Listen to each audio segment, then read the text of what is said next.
nous expliquer comment se déroulent les préparatifs pour le défilé du 14 juillet? Alors nous sommes venus une semaine avant cette date dans le but donc de préparer ce défilé.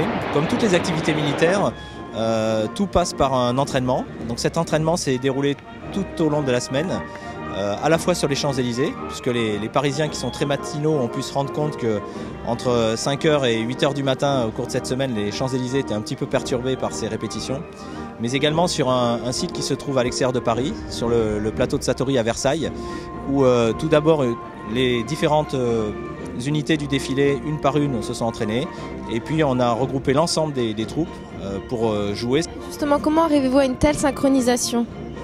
On pratique beaucoup, donc l'entraînement est assez intensif, et puis les militaires, on a quand même l'habitude de défiler, de faire ce type de manifestation.